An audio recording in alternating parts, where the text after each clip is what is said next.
भगवते वासुदेवाय।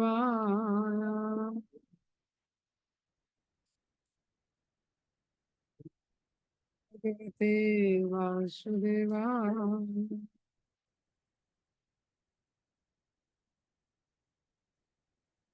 नारायणं नमस्कृत्यं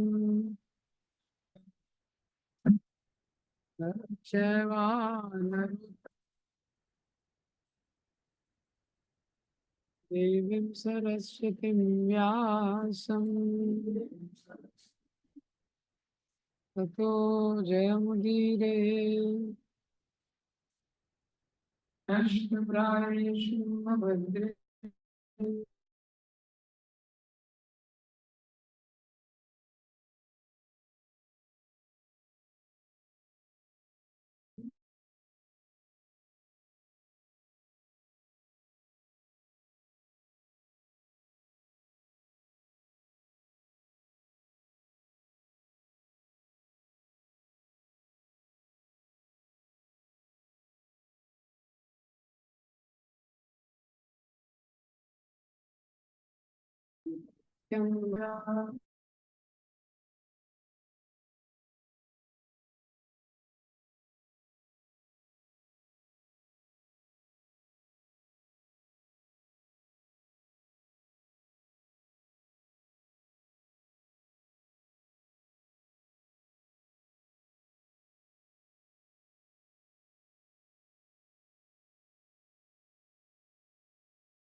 श्री गुरु वैष्णव श्री रूपं साग्रजातं सहगना रघुनाथान्वितं तं साग्रहितं सावधूतं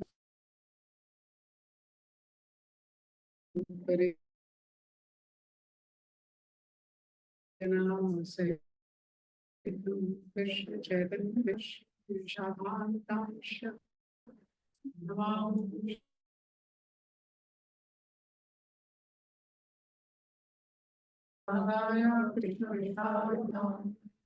नमस्ते सरस्वते देवी गौरवाणी प्रचारि निर्विशेषशून्यवादिभाषात् नमो महावदन्याय कृष्ण प्रेम प्रदायते कृष्णाय कृष्ण चैतन्य नामिने गौरक्षे नमः। हे कृष्ण करुणा सिंधु दीनबंधु जगत्पते गोपेश देव वृंदावनेश्वरी विश्वामित्र देवी नमामि। पांचाकल्पतरुभ्यश्च कृपासिन्धुभ्यैव च पतितानां पावनेभ्यो वैष्णवेभ्यो जय श्री कृष्ण चैतन्य प्रभु नित्यानंद द्वैत गदाधर शिवासादि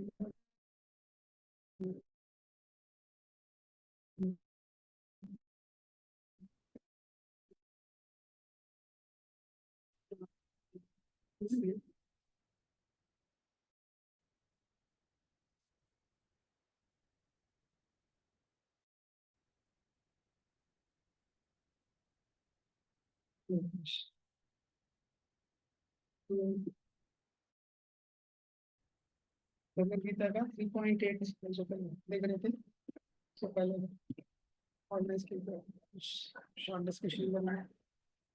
तो तीसरे अध्याय में अभी तक यहाँ भगवान अर्जुन को बता रहे हैं किस प्रकार से कर्म को त्याग करना उसके लिए अच्छा नहीं, कर्म करना उसके लिए अच्छा। उसके लिए अनेक कारण दे रहे हैं। अभी तक भगवान ने उसको 3 कारण दिए हैं कि त्याग की अपेक्षा तो श्रेष्ठ। तो पहला चीज बताते हैं कि रिनाउंसिंग वर्क इज अननेचुरल। कर्म का त्याग करना क्या है? अननेचुरल है ये।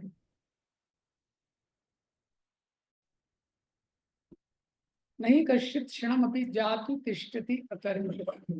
एक क्षण के लिए भी जो जीव है वो निष्क्रिय नहीं हो सकता है, ये आत्मा का स्वभाव। और अगर हृदय अशुद्ध है, कर्म को त्याग कर दिया, तो हो सकता है सोसाइटी में डिस्टर्बेंस हो जाए। 3.6 में बताते हैं कर्म इंद्रियाणि संयम्य या अस्ते मनसा स्मरण। तो कर्म को तो त्याग देगा, लेकिन मन में स्मरण कैसे त्यागेगा? स्मरण को त्यागना उस हाथ में नहीं। और तीसरा कारण ये श्लोक में बताते हैं 3.8 में, नियतम कुरु कर्मत्वं कर्म ज्यायो हि अकर्मणः शरीर यात्रा पीछाते ना प्रसिद्धे अकर्मणः। कि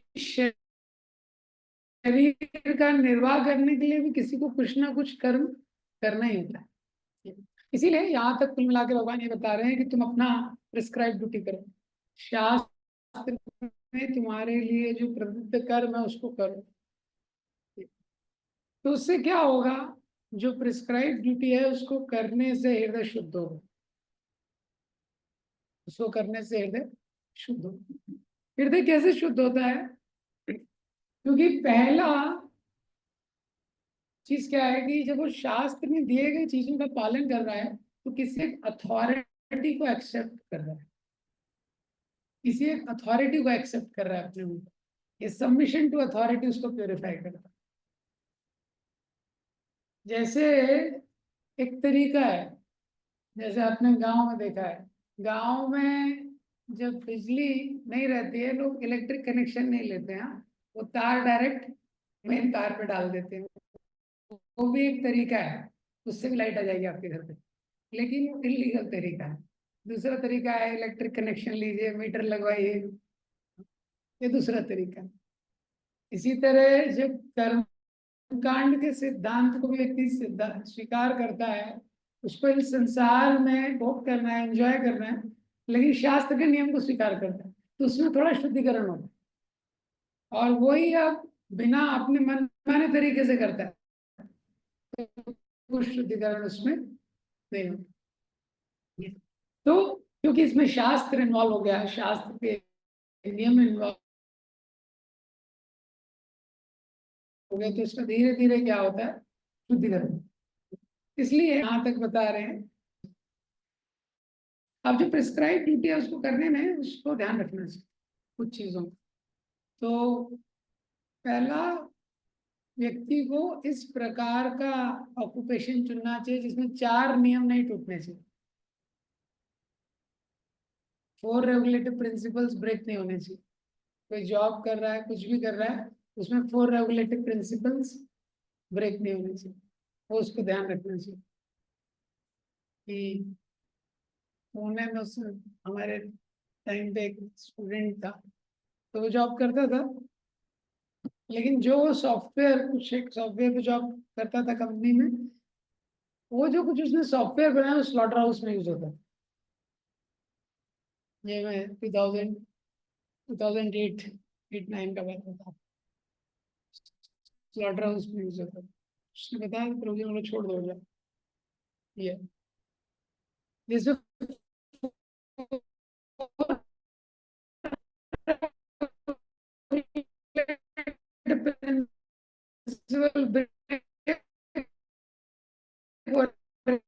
ऐसे में अगर तो डिवाइस के बाद एक व्यक्ति शाम मेरे पास आया, उसने बोला मेरे सपने में गाय आती। मैंने कहा तो ऑस्पिशियस है। बोलती नहीं नहीं वो मुझे डराती है। मैंने बोला अच्छा। तो वो भी किसी आईआईटी से पास आउट था,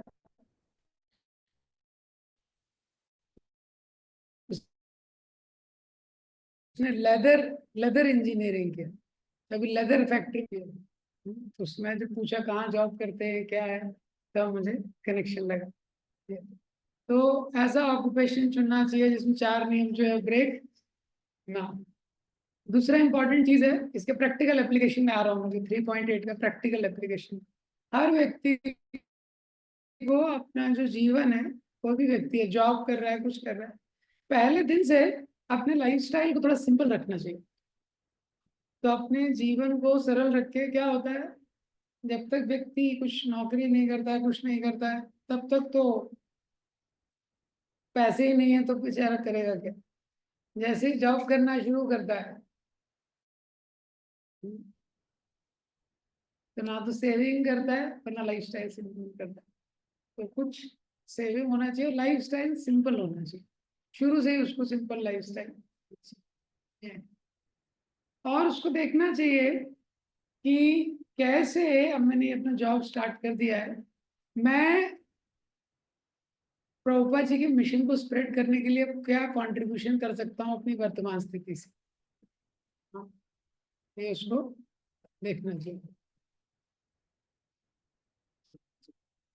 हाँ, मैं अपनी वर्तमान स्थिति में क्या कर सकता हूँ, लार्जर स्केल में मैं क्या कंट्रीब्यूशन कर सकता हूँ, ये उसको देखना चाहिए। चौथा चीज है, उसको देखना चाहिए कि जो भी मुझे प्राप्त हो रहा है उसका उपयोग मैं कैसे सेवा में कर सकता हूँ।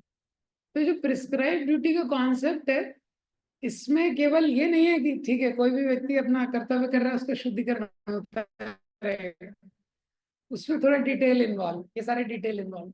हाँ, कि वो ऐसा ड्यूटी करे उसमें 4 नियम नहीं टूटने चाहिए। उसके बाद जो भी जॉब कर रहा है प्रोफेशन कर रहा है उसको करते हुए अपने जीवन को सरल रखे, और जो भी फल प्राप्त हो रहा है उसको, हाँ, उसको कुछ धन प्राप्त हो रहा है, उसके पास कुछ रिसोर्सेज हैं, भगवान ने उसको कुछ बुद्धि दी है, in larger scale I can contribute in spreading Krishna consciousness. उसको देखना चाहिए इन सब का उपयोग में कैसे कृष्ण भावना के प्रचार में कर सकता हूँ। उसके बाद जॉब करते हुए उसको देखना चाहिए धीरे धीरे how to maximize Krishna time and minimize Maya time.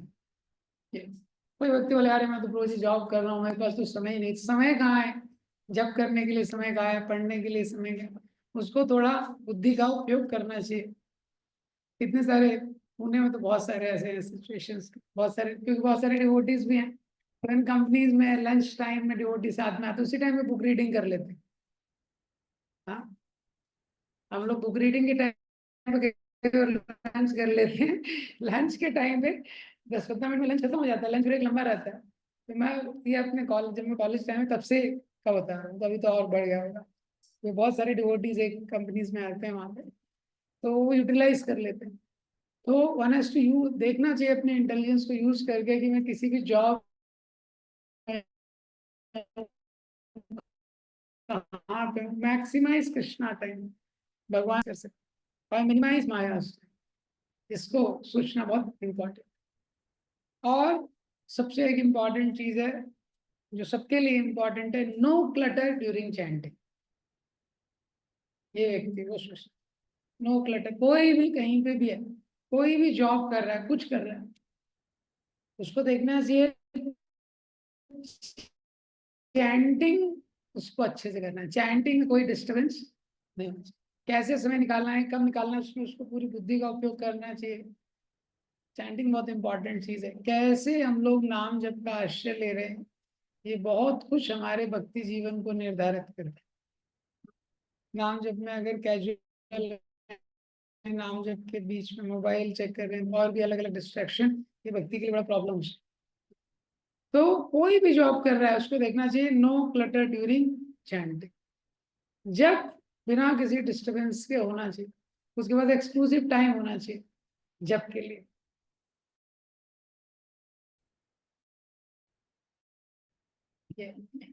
तो ये कुछ प्रिंसिपल्स हैं तो प्रिस्क्राइब ड्यूटी में। अब प्रिंसिपल्स तो और भी हैं, शास्त्र के अकॉर्डिंग अगर देखें तो व्यक्ति को ऐसे जॉब भी ऐसा होना चाहिए जिसमें उसको बहुत ज्यादा प्रयास ना करना पड़े, बहुत ज्यादा। वर्णाश्रम का सिस्टम वही था, do a job in the world which resonates with your nature. ऐसा कार्य कीजिए जो आपके स्वभाव के अनुकूल है।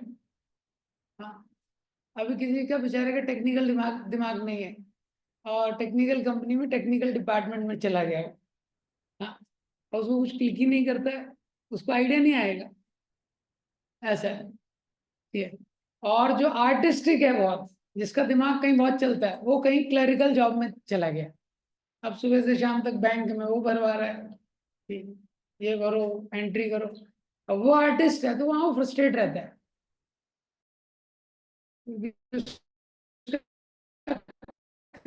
क्रिएटिव इमेजिनेशन उसका फ्यूल है।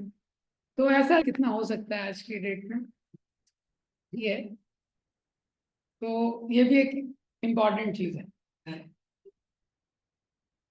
तो अगर ये चीजों का हम लोग ध्यान रखेंगे प्रिस्क्राइब ड्यूटी करते हुए और टाइम वेस्ट नहीं करेंगे, तो प्रिस्क्राइब ड्यूटी हमको प्योरीफाई करते हैं। वैसे जो हम प्रिस्क्राइब ड्यूटी करते हैं, तो एक तरीके से देखेंगे हम बाहर की अशुद्ध जो उसका जो इम्पैक्ट है वो हम पे आएगा। ठीक है? ऐसे मंदिर में रहते हैं, मंदिर के बाद बाहर की दुनिया में जाते हैं, इतनी सारी चीजों के साथ डील करना है, तो उसका प्रभाव हमारे ऊपर भी होता है। ऐसा। लेकिन अगर हम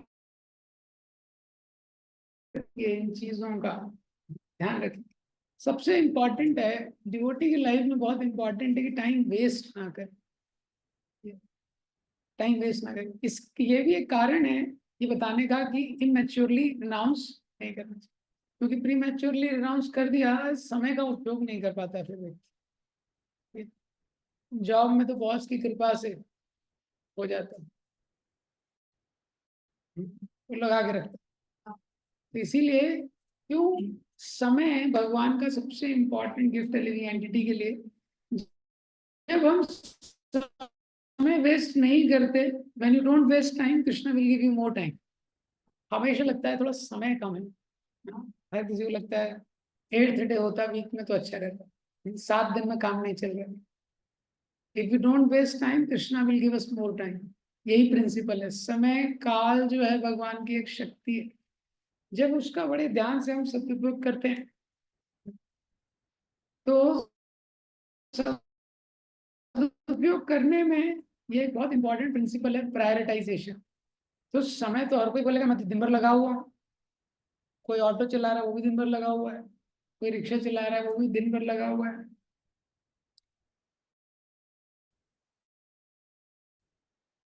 ज्यादातर क्या होता है, माइंड का हाल है कि mind want to follow the path of least resistance.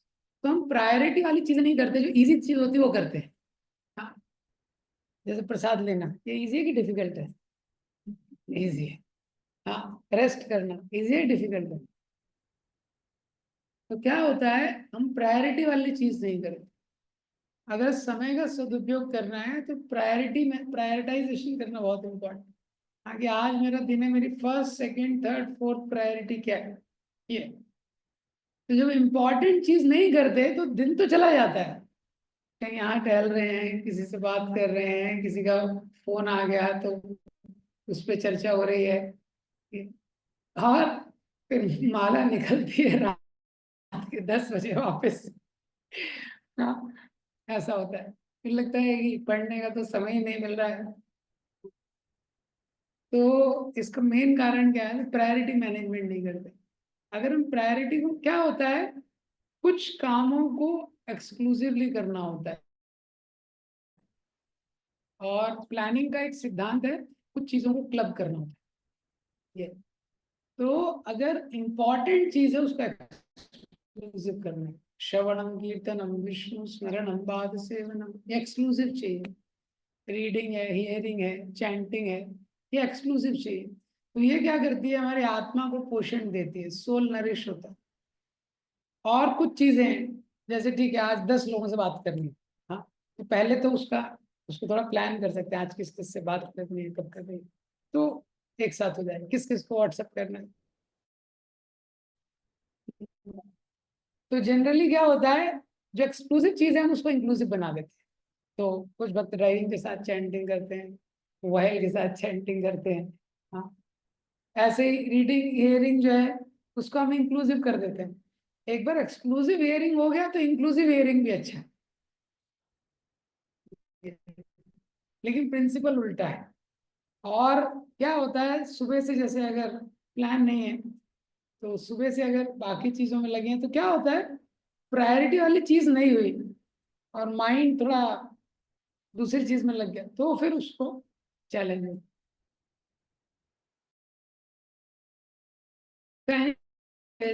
These are some of the things related to prescribed duty.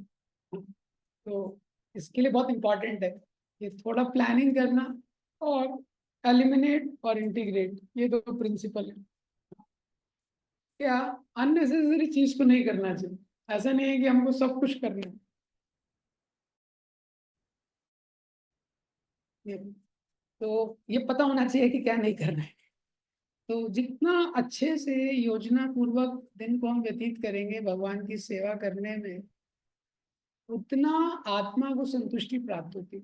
जितना आत्मा को संतुष्टि प्राप्त होती है उतना आत्मा हृदय पूर्वक सेवा में लग सकता है, एक्चुअली सर्विस में भगवान। तो और उसके बाद एक बार एक्सक्लूसिव रीडिंग हियरिंग चैंटिंग हो गया, उसके बाद जब दिन के कार्यों में लगते हैं तब हमको इंटीग्रेट करना चाहिए। तो जॉब कर रहे हैं, कुछ कर रहे हैं, तो जहाँ भी पॉसिबल है तो वहाँ पे इंटीग्रेट करना चाहिए। किससे इंटीग्रेट करना चाहिए, योगा कर रहे हैं, कुछ कर रहे हैं, लेक्चर लगा सकते हैं, कीर्तन लगा सकते हैं, कुकिंग कर रहे हैं। तो इस तरह से व्यक्ति धीरे धीरे दिन भर कृष्णा कॉन्शियस रह सकता है। कोई सेवा कर रहे हैं, कुछ भी कर रहे हैं, कीर्तन लेक्चर, इससे इंटीग्रेट करना चाहिए। ठीक है, ये तो थोड़ा टेक्निकल था।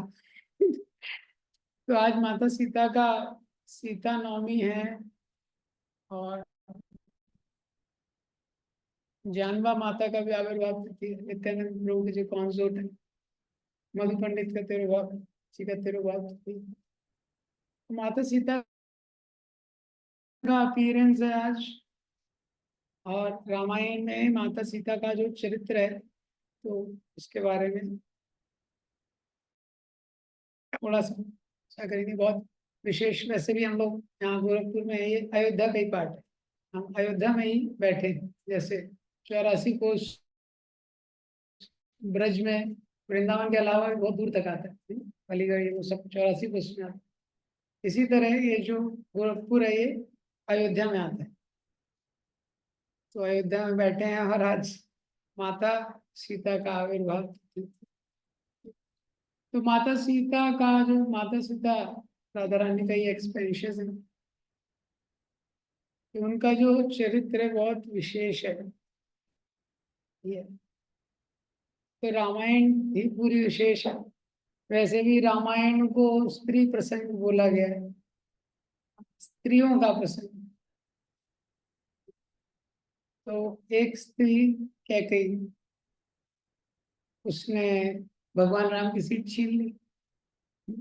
भगवान राम का इलेक्शन में सिलेक्शन ऑलरेडी पहले सिलेक्टेड थे, लेकिन एक दिन में अयोध्या। फिर प्रभु राम गए वन में, वहां दूसरी स्त्री आई शूर्पणखा। तो उसकी जब नाक कटी तो वो गई रावण के पास।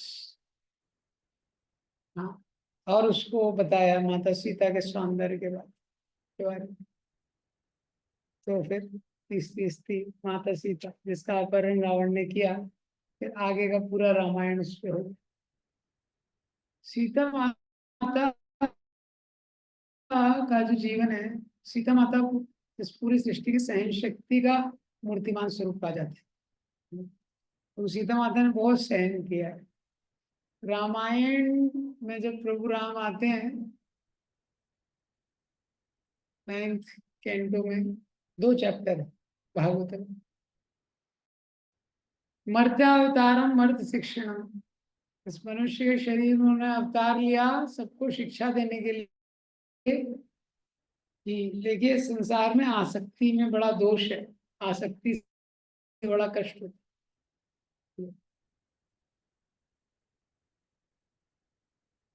तो माता सीता का जो देखेंगे जो जीवन है, तो स्वयं माता सीता जो है वो गॉडेस ऑफ फॉर्च्यून है, मदर ऑफ ऑल डिवोशन। तो माता सीता जब जनक महाराज को प्राप्त होते हैं, उसके बाद माता सीता का वो लीला आता है शक्ति प्रदर्शन। ज्यादा जगह किया नहीं है रामायण में माता सीता ने, शक्ति प्रदर्शन नहीं किया। वो शुरू में ही है, वो जो धनुष होता है जो देवताओं ने गिफ्ट किया था। हाँ, देवताओं के माध्यम से देवव्रत सारे जनक महाराज की परंपरा में चला है। तो सीता माता के जो पिता है सीरथ ध्वज जनक, जनक पुष्ट है, अलग अलग जनक हुए। तो सीता माता के पिता थे, उनको वो प्राप्त हुआ। तो ऐसे ही माता सीता जब छोटी बालिका थी तो वो धनुष इतना विशाल था। हाँ, उसके लिए एक अकोमोडेशन था, उसको एक स्पेशल केस रखा गया था, सारे रत्नों से जड़ित वो धनुष था। उसकी रोज पूजा होती थी क्योंकि कोई और कुछ कर नहीं सकते थे, ना उठा सकते हैं ना ला सकते हैं, कुछ नहीं कर सकते, तो क्या करना है, पूजा ही कर सकते। तो उसकी पूजा करते थे रोज। और अलग अलग रामायण में अलग अलग वर्णन है। 5,000 लोग, बहुत शक्तिशाली 5,000 लोग, कोई जिसको कोई विटामिन डी की कमी नहीं है, विटामिन बी 12 कमी, ऐसे 5,000 लोग वो उसको खींचते थे। हाँ, आगे से पीछे से हाथी धक्का देते थे, तब वो धनुष चलता था, ऐसा धनुष। तो वो हमेशा एक स्थान पे रहता था। तो माता सीता एक बार खेल रही थी अपनी सहेलियों के साथ, तो क्या हो गया, बॉल, दो पास टाइम, एक पास टाइम में बॉल अटक गई। तो मैं कैसे बॉल निकालेंगे, तो अंदर गई, वो धनुष को लेफ्ट हैंड से उठाया और बॉल निकाली, और आके वो धनुष लेफ्ट हैंड से, हाँ, तो पहले मिनिस्टर को हार्ट अटैक आ गया, जो देख रहा था लाइव। हाँ, तो ऐसे एक और पास टाइम मैं आपको बता, जब वो सफाई करती है, धनुष को उठाते हैं, साफ करते हैं, दूसरा मिनिस्टर देख लेता है, उसको हार्ट अटैक आया। तो ऐसी जो माता सीता है वैसे उनको कभी भी रावण स्पर्श नहीं कर सकता है। इसलिए बताते हैं कि वो क्या है, वेदवती थी एक तरीके से देखा जाए, माया सीता थी, जिसको रावण लेके गया था। हाँ, क्योंकि जिस धनुष को माता सीता ने लेफ्ट हैंड से उठा लिया, वो सीता को रावण कैसे उठा लेगा, रावण तो धनुष उठा हिला ही नहीं पाया था। तो माता सीता उसके बाद आगे हम देखते हैं, माता सीता का जब स्वयंवर, जब वो धनुष स्वयंवर रखा गया, माता सीता तो सौंदर्य, जब स्वयं गॉडेस ऑफ फॉर्चून इस पृथ्वी पे आ गई, so she was the most beautiful lady on the planet.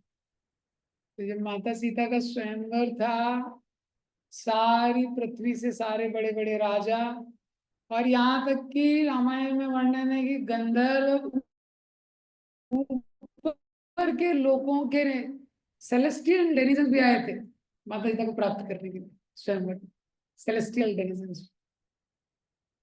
लेकिन mother Sita belongs to Ram. लेकिन माता सीता जो है, उनको पता है कि उनका जीवन किसके लिए, केवल राम के लिए। शास्त्र में जितने भी शुद्ध भक्तों का वर्णन हुआ है, उनकी बहुत एक विशेषता है कि उनके हृदय में इस प्रकार की एक क्लैरिटी कि हमारा जीवन जो है केवल भगवान के लिए। रामायण में आगे जाके भी जैसे लक्ष्मण के पास जब सुमंत्र आते हैं, सबसे संदेश पूछते हैं लौटते समय, राम लक्ष्मण सीता से कि आपका कुछ संदेश है। हम तावत महाराजा भरता बंधु च बांधवा पिता श्यामा अमर राघवा। लक्ष्मण जी बोलते हैं मेरे पिता, मेरा पालन करने वाले मेरे भाई सब राघव है। तो जितने भी ग्रेट सोल रहते हैं, उनके जीवन में उनकी, उन पे विशेष कृपा रहती है, उनकी क्लैरिटी रहती है। जैसे मीरा भाई ने गाया, मेरे तो गिरधर गोपाल दूसरों, कि उनको पता है भगवान के अलावा मेरे जीवन में और कुछ नहीं, कोई दूसरा व्यक्ति नहीं। हम सबका जीवन ऐसा है, हम लोग बहुत लोगों पे आश्रित रहते हैं, बहुत परिस्थितियों पे आश्रित रहते हैं, लेकिन ये जीवन का सत्य है कि भगवान के अलावा हमारा कोई नहीं एक्चुअल में। तो भगवान भी जब इसमें आते हैं, भगवान के पार्षद इस संसार में आते हैं, तो वो इस प्रकार का जीवन जीते हैं ताकि हम ये सिद्धांत को पकड़ सकें। बाकी सारे जितने संबंध हैं जिन पे हम आश्रित रहते हैं, पर वो चले जाते हैं, वो आश्रय दे नहीं पाते, थोड़े समय के लिए रहते हैं फिर चले जाते हैं, कोई भी आश्रय नहीं देता। हमेशा के लिए जो आश्रय देने वाले वो कौन है? भगवान। वो हमेशा आश्रय दे सकते। तो पूरी रामायण में बहुत स्पेशल चीज है कि प्रभु राम की सेवा के लिए माता सीता ने बहुत कष्ट लिया है, क्योंकि उनको पता है कि इनकी सेवा ही मेरा जीवन है, और यही प्रेम का सिद्धांत है। जब भगवान और भगवान के नित्य पार्षद या भगवान की संगिनी जैसे राम सीता, हाँ, भगवान कृष्ण आए, हाँ, कृष्ण आए, राधा रानी आई, रुक्मिणी आई, ये सब हमको दिखाते हैं व्हाट रियल लव मीन्स। इस संसार में जो वास्तविक प्रेम होता है उसको प्रदर्शन कर, वास्तविक प्रेम क्या होता है।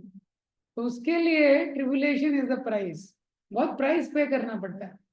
तो ज्यादातर व्यक्ति प्रेम के बारे में सुनता है तो उसको बड़ा मधुर लगता है, इसलिए प्रभुपाद जी भी बोलते थे कि love is most spoken least understood word. सबसे ज्यादा इस शब्द का उपयोग होता है लेकिन लोग समझ नहीं पाते क्योंकि प्रेम का मतलब, इसलिए प्रभुपाद जी ने बताया प्रेम का मतलब ही क्या है?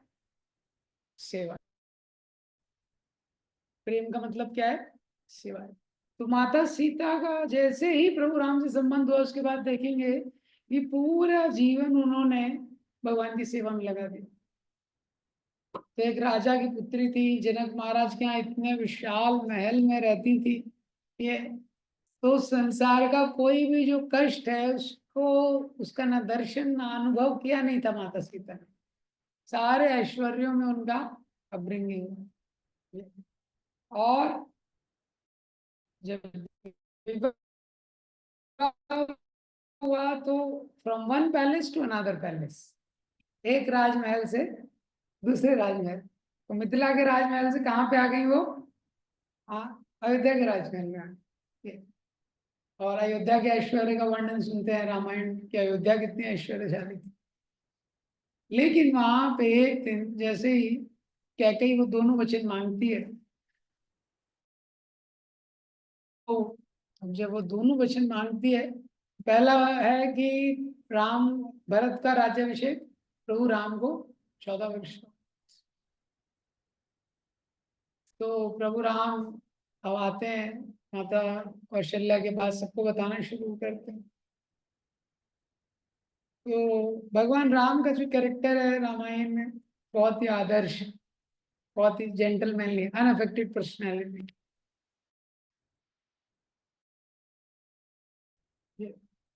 कौशल्या माता को बोलते हैं पिता दीन मैं कानन राज। ये नहीं बोलते हैं कि जंगल भेज रहे हैं, बोलते हैं पिता दीन वही कानन राज। मेरे पिता ने भी जंगल का राज्य दिया है। हाँ, राधा गोविंद महाराज बोलते फॉरेस्ट डिपार्टमेंट भी बहुत बड़ा रहता है। हाँ, और 4-10 साल वहां रह के आ जाऊंगा, 14 को भी थोड़ा डिवाइड कर देते। तो कौशल्या माता से बोलते 4-10 साल वहां थोड़ा जाता हूँ।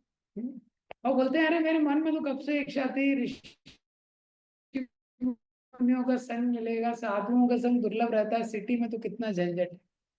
तो लगता है भगवान ने कृपा कर दी। कौशल्या माता बड़ी दुखी हो जाती है। उसके बाद हम देखते हैं कि माता सबको समझाने लगते हैं, लेकिन माता सीता माता बोलती मैं साथ में चलूंगी। हाँ, रामायण में एक दो ही जगह है जहाँ माता सीता क्रोधित होती है, ये एक जगह है। प्रभु राम पे क्रोधित हो जाते हैं। प्रभु राम बताते हैं कि सीता को तुमने देखा नहीं है अभी, वन क्या होता है ये तुमको पता भी नहीं है। ये- कहाँ ये महलों का ऐश्वर्य है, हाँ, यहाँ पे इतने सॉफ्ट बेड्स, और कहाँ जंगल जो है कंटकों से भरा हुआ है। कहा ये महलों में इतनी सुरक्षा के बीच में तुम रह रहे हो,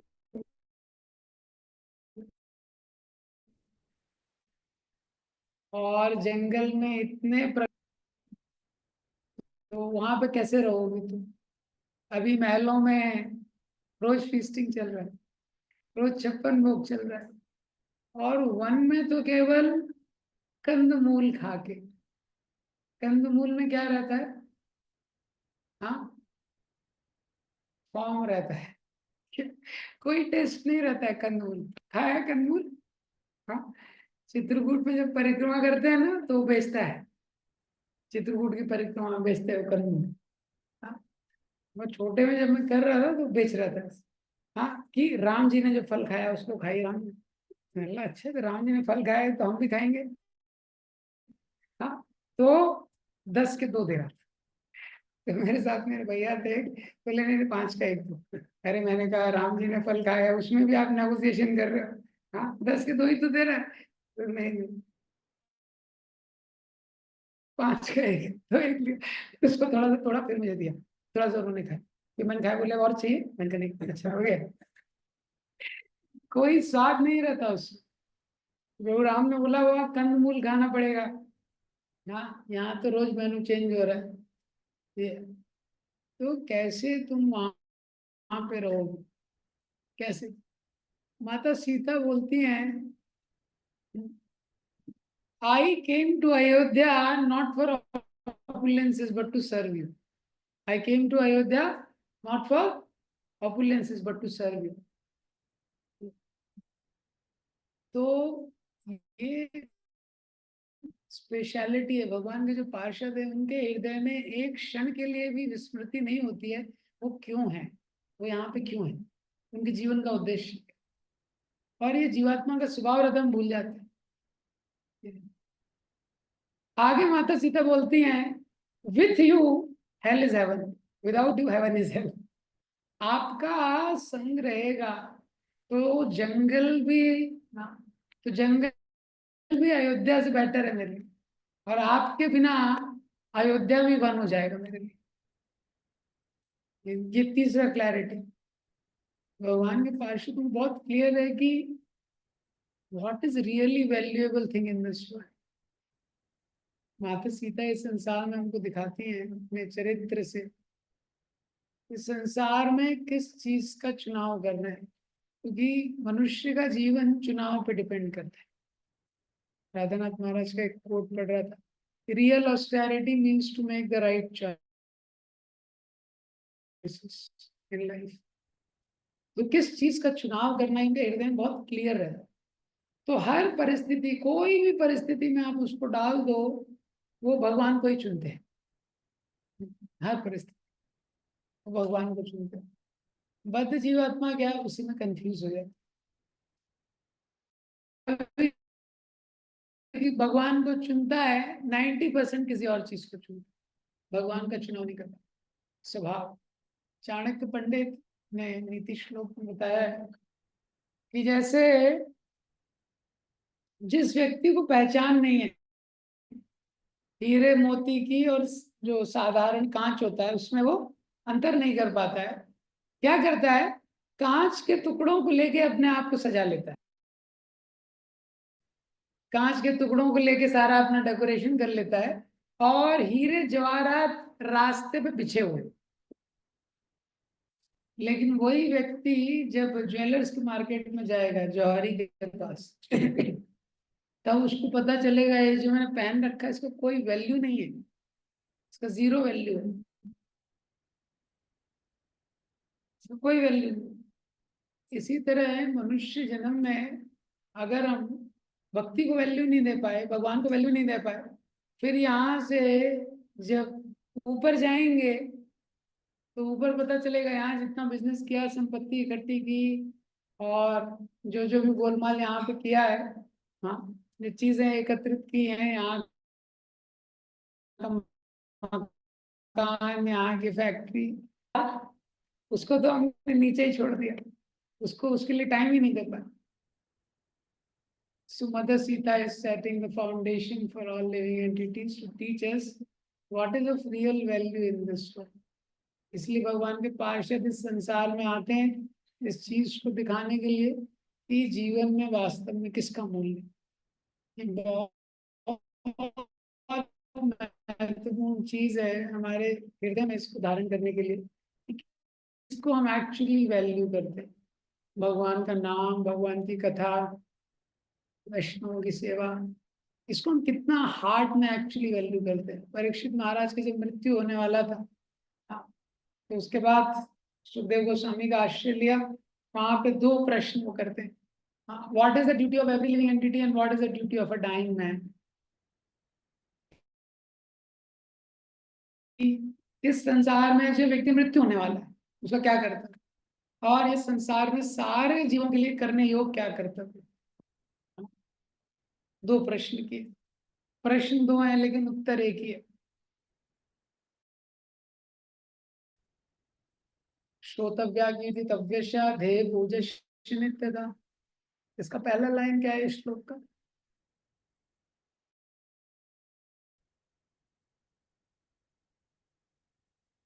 वो श्लोक का दो प्रश्न है लेकिन उत्तर ये एक ही है। क्या प्रश्न किया उन्होंने? किसी व्यक्ति का मृत्यु होने वाला है, उसका क्या करता है, और इस संसार में सारे लोगों के लिए क्या करता है? दोनों का उत्तर एक ही है। श्रोतव्या कीर्तितव्य ध्येय पूज्यश्च नित्यदा। तस्मात् हाँ भगवान ईश्वरो हरि। इस संसार में सारे लोगों के लिए महत्वपूर्ण है अपने पूरे एनर्जी से, अपने मन को पूरी तरह से लगा के श्रोतव्य भगवान के बारे में श्रवण करना चाहिए, कीर्तितव्य भगवान का गुणगान करना चाहिए, ध्येय भगवान का ही ध्यान करना चाहिए। हाँ, ध्यान करना चाहिए मतलब मन में भगवान ही चलने चाहिए। मन में क्या चलता है, जहाँ आसक्ति है वो मन में चलता है। हम कहीं बैठे हैं लेकिन मन में क्या चलेगा, जहाँ आसक्ति है। तो मन में भगवान का ही ध्यान चलना चाहिए। पूज्य भगवान की पूजा करनी चाहिए, भगवान की वर्षा नित्यदा हमेशा। हर व्यक्ति के लिए यही कर्तव्य बताया गया है। और जो मरने वाला है, और तो इस संसार में शरीर को मरण धर्मा बोला गया है। इसका धर्म क्या है? ये मरने वाला है। तो हमको सोचना है कि किसी भी व्यक्ति का कभी मृत्यु हो सकता है, कुछ भी निश्चित नहीं। उसके ऊपर किसी का 40-50 उम्र हो गया तो बस हो गया, लेकिन 50 साल की उम्र के बाद भी, 60 साल की उम्र के बाद भी व्यक्ति कितनी कितनी चीजों में लगा रहता है, और अचानक से एक दिन उसकी मृत्यु हो जाती है। उसको सोचना महत्वपूर्ण है कि कैसे मैं अपने समय को लगा रहा हूँ, ये क्या मेरा कर्तव्य। तो माता सीता इसको प्रेजेंट करती, कैसे उन्होंने भगवान को चुना। अभी क्या है, किसी भी चीज को कई बार हम चुन लेते, लेकिन चुनने के बाद उस पर टिके रहना मुश्किल होता है। तो कोई ब्रह्मचर्य आश्रम में एंटर कर गया, कोई गृहस्थ आश्रम में एंटर कर गया, लेकिन उसके बाद उसमें रहना मुश्किल है, उसके कर्तव्य। माता सीता का चरित्र है, नो कंप्लेन्स। हाँ, वो वन में गई, इतने साल, 14 वर्ष का वनवास, उसमें 13 वर्ष, 1 साल लंका में, लेकिन कोई उन्होंने कभी कंप्लेन नहीं की कि अभी मुझे थोड़ा 1 हफ्ते के लिए अयोध्या छोड़ दो।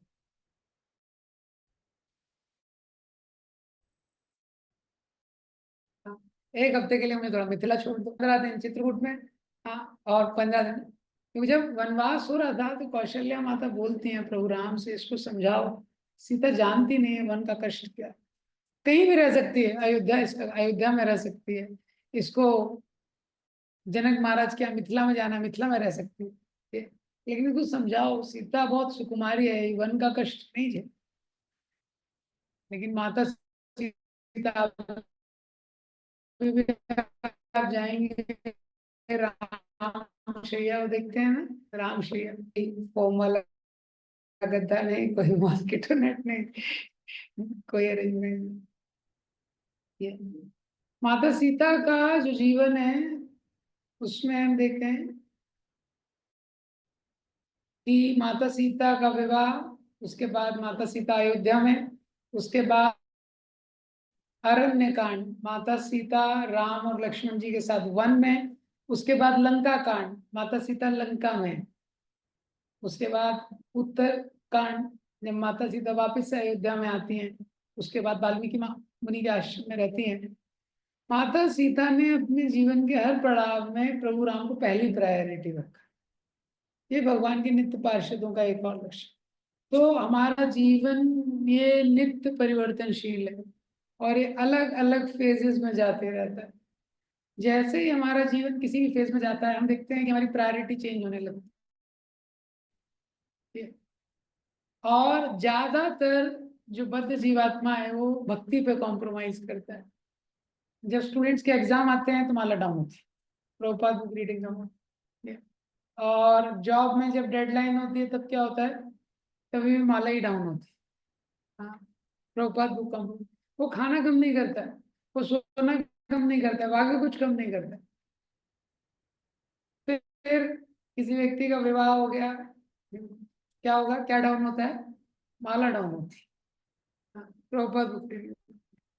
जीवन में कोई भी ट्रांजिशन होता है भगवान के नित्य पार्षद अपने जीवन के द्वारा, तो इनसे हम प्रार्थना कर सकते हैं क्योंकि इनके पास वो शक्ति है। जैसे आज के दिन माता सीता का आविर्भाव तिथि है, ये जीवन की किसी भी परिस्थिति में हम भगवान को सबसे ऊपर रखें। Keeping Krishna consciousness top most priority, माता जी सीता के जीवन में हम लोग देख सकते हैं।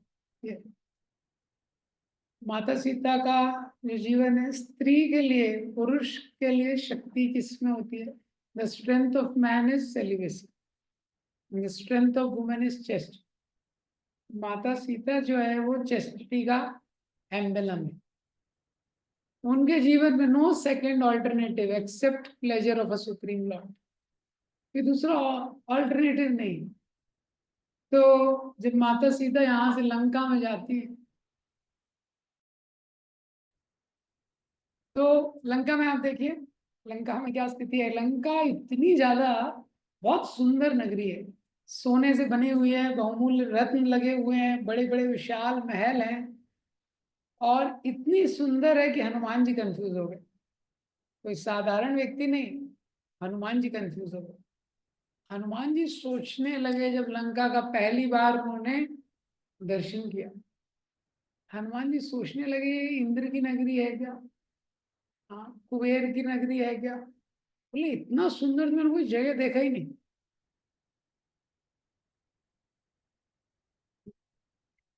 लेकिन माता सीता ने लंका का देखा भी नहीं, इसीलिए हनुमान जी जब लंका में प्रवेश करते हैं, तुरंत माता सीता को गुरु स्वीकार कर लेते। हनुमान जी ढूंढ रहे थे, मैं राम जी की भक्ति तो कर रहा हूँ, किसी गुरु की आवश्यकता है जिसकी भक्ति मेरे से ज्यादा। तो अभी तो कुछ तो सुग्रीव उग्रीव ये तो डिफॉल्टर ही लोग थे थोड़ा बहुत। हाँ, तो जैसे ही माता सीता का पहला दर्शन हुआ, निज पद दिए मन राम सुत देख जानकी दी। तो पहला दर्शन जो माता सीता का हुआ,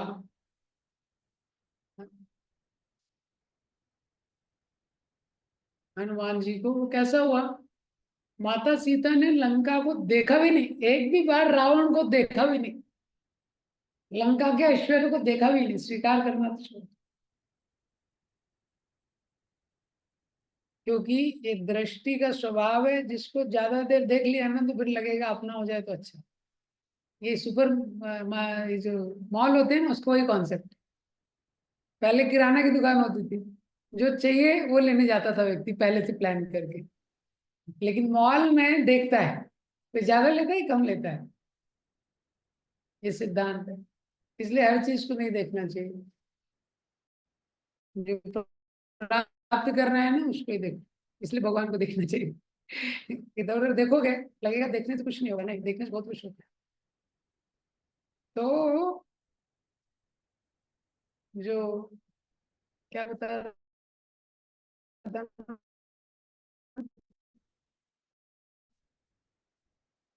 पहली बार माता सीता का दर्शन किया, निज है वो प्रभु राम के चरण कमलों में लगा हुआ है। तो अपनी दृष्टि नीचे है और मन में राम जी के चरण कमलों में उनका मतलब है। तो पहली बार हनुमान जी ने देखा, तुरंत उनको गुरु स्वीकार कर लिया। और लंका में कैसे इतने समय थी माता सीता? हाँ, लंका के किसी ऐश्वर्य का दर्शन नहीं किया, किसी भोग को ग्रहण नहीं किया, लंका का कुछ भी अन्न ग्रहण नहीं किया माता सीता ने। और निरंतर राम जी का चिंतन कर रही थी। जपति हृदय राम अभिनिशेन। और प्रस्तनु शीस जटा एक बेनी जपति हृदय राम। और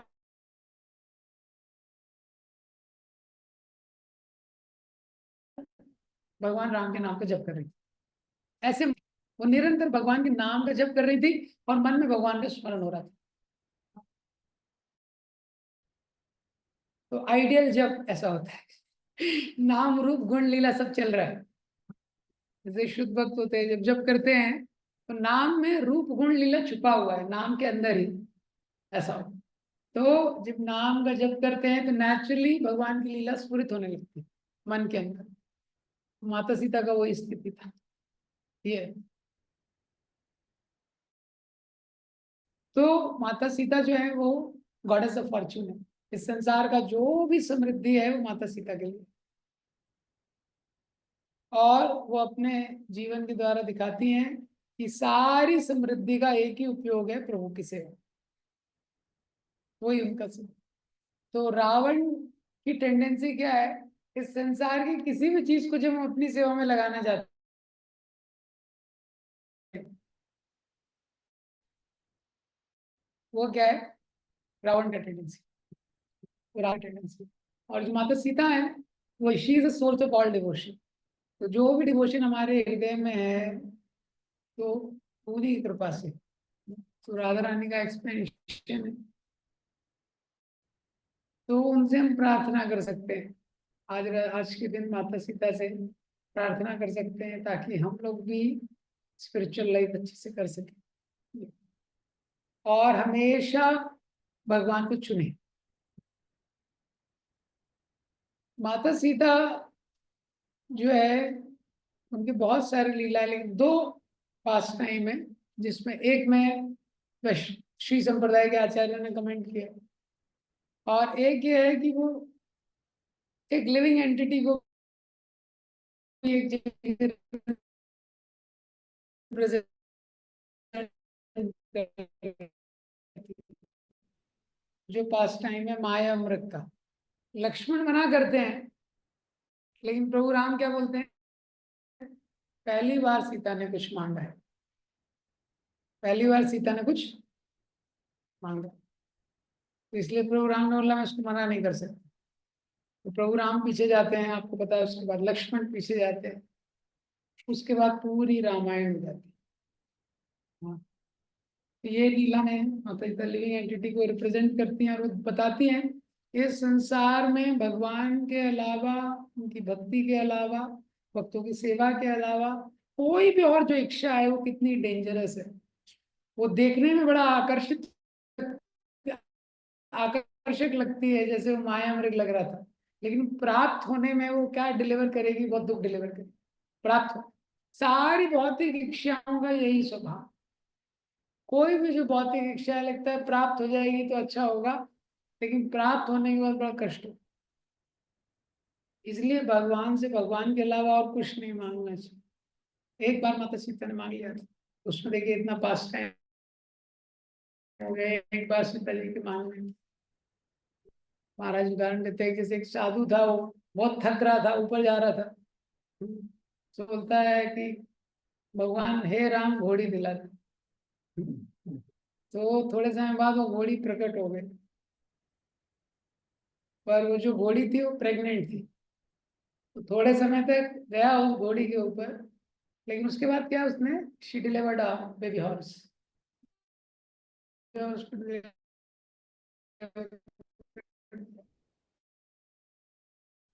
अब क्या है, वो छोटा बच्चा चल नहीं पा रहा था, अब बच्चे के बिना माँ से होगा। फिर उसको कुछ शुभचिंतकों ने सजेशन दिया, फिर वो घोड़ी चली। तो बोलता है अरे भगवान, मैंने आपसे घोड़ी मांगी थी, चल उसके ऊपर जाने के लिए, अब घोड़ी मेरे ऊपर चल रही। हाँ, ऐसे मटेरियल डिजायर होते हैं। हम उसको प्रार्थना करते हैं, मांगते हैं अपनी संतुष्टि के लिए, लेकिन जब वो पूरी हो जाती है तो हमको पता चलता है कि इसमें कितना दुख छिपा हुआ, मटेरियल डिजायर में कितना दुख छिपा हुआ। और माता सीता वनवास, रावण ने उनका अपहरण किया, लंका में रहना पड़ा। तो श्री वैष्णवाचार्य उसका एक कारण देते हैं कि उन्होंने वैष्णव अपराध किया था, उसका फल था लक्ष्मण जी को, कि वैष्णव अपराध से हमको बच के रहना चाहिए। तो माता सीता ने, जब वो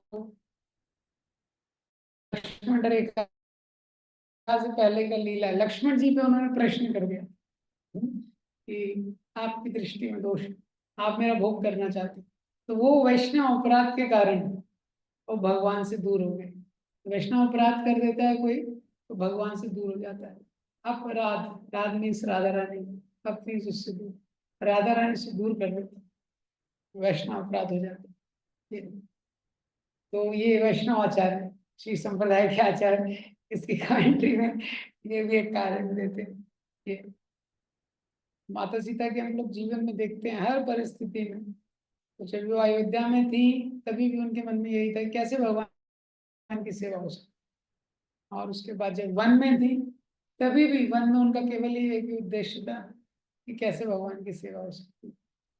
और उसके बाद जब वो लंका में गई तो लंका में भी यही उद्देश्य था। हाँ, लंका में भी निरंतर उनका जो मन था भगवान राम में लगा हुआ था। इसलिए जब हनुमान जी उनको लेने आते हैं तो हनुमान जी एक समय पे बोलते हैं माता सीता को कि आप मेरे साथ चलिए। तो माता सीता बोलती हैं कि तुम्हारा साइज बहुत कम है। फिर हनुमान जी अपना साइज दिखाते हैं, तो बोलते हैं आप चिंता मत कीजिए, ये राक्षस मेरे लिए कुछ भी नहीं, आप मेरे साथ चलिए। तो माता सीता बोलती है नहीं, यहाँ पे इतने सारे राक्षस हैं, अगर मैं तुम्हारे ऊपर बैठ के चलूंगी तुम युद्ध करने में बिजी हो जाओगे, और युद्ध करने में बिजी हो गए, मैं अगर नीचे गिर गई, इतना बड़ा समुद्र है। तो हनुमान जी बोलते हैं माता आप तो स्वयं भूमि से उत्पन्न हुए, स्वयं आपके लिए तो कोई भय नहीं है, ये समुद्र का भय तो आपके लिए है। फिर माता सीता बोलती हैं कि नहीं नहीं, मैं किसी पर पुरुष का स्पर्श नहीं कर सकती। तो हनुमान जी बोलते हैं मैं तो आपको पुत्र हूँ,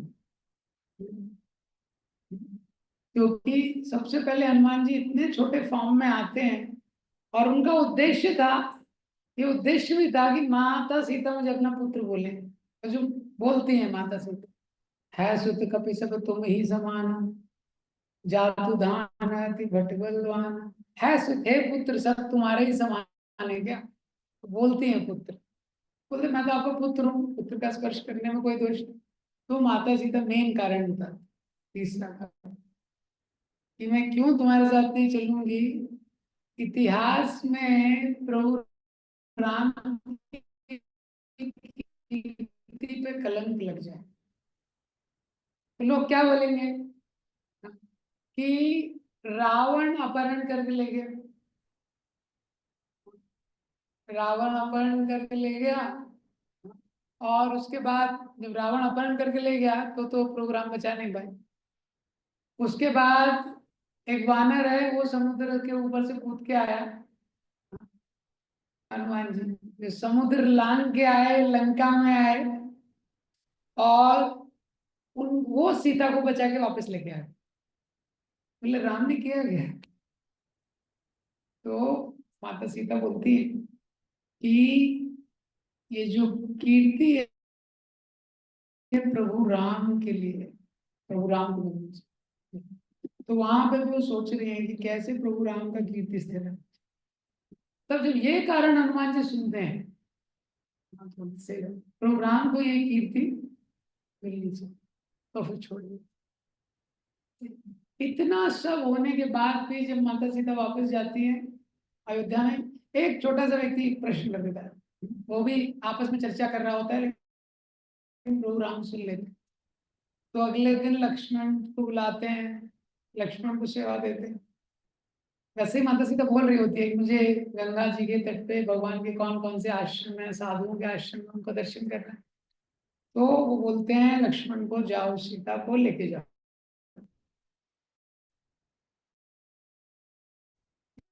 यहाँ कुछ बताना मत, बोला आपको दर्शन करने थे ना, साधुओं के आश्रम में लेके चलो। तो लक्ष्मण जी को बड़ा कष्ट होता है, लेकिन फिर भी वो लेके जा रहे हैं, माता सीता को लेके जा रहे हैं। माता सीता तो प्रसन्न है कि साधुओं के आश्रमों का दर्शन होगा। लक्ष्मण लेकिन एकदम शांत। तो लक्ष्मण जी के इस प्रकार के व्यवहार को देख के माता सीता को आश्चर्य होता है। वो प्रश्न करते हैं, लक्ष्मण जी कुछ नहीं बोलते, और जैसे ही वाल्मीकि आश्रम के वहां पे लेके आते हैं, हाँ लक्ष्मण जी रोने लगते हैं। लक्ष्मण जी रोने लगते हैं। उसके बाद वो बताते हैं कि प्रभु का इसके पीछे क्या उद्देश्य। तो अभी तक इतना कष्ट माता सीता ने सहन किया है, लंका में, वन में, अयोध्या में भी, प्रभु को वनवास हो गया। लेकिन जब ये चौथा इंस्टेंस होता है, ये तभी भी माता सीता क्या बोलती हैं लक्ष्मण को कि देखिए मेरा जीवन, my life is for Lord Ram's pleasure. तो लक्ष्मण जी को बोलती हैं, ठीक है आप जाइए, अगर इसमें ही प्रभु का, प्रोग्राम का सुख इसमें है तो बोलिए ठीक है। उसके बाद वो लवकुश का भी जो अपब्रिंगिंग करते हैं वाल्मीकि आश्रम में, उसमें भी देखेंगे कि ऐसा उनका अपब्रिंगिंग करते हैं, लवकुश का अलग ही अलग है। हाँ, उनको प्रभु राम के प्रति बड़ी आस्था होती है, वाल्मीकि जी उनको रामायण सिखाते हैं। तो इस प्रकार से हम देखते देख सकते हैं कि माता सीता का जो जीवन है एक आदर्श सेवक का जीवन है, जो हमेशा स्वामी का चिंतन, उसके गुणों का चिंतन और उसकी सेवा के लिए बड़ा कॉन्शियस रहता है। तो आज के दिन हम सीता माता से प्रार्थना कर सकते हैं कि हमको भी भक्ति में जो समस्या है, ऑब्स्टेकल्स है, उसको सहन करने की शक्ति दें, और हम स्पिरिचुअल को एक प्रायोरिटी अपना रख सके। हरे कृष्ण। श्रीमद् भगवद गीता की श्रीमद्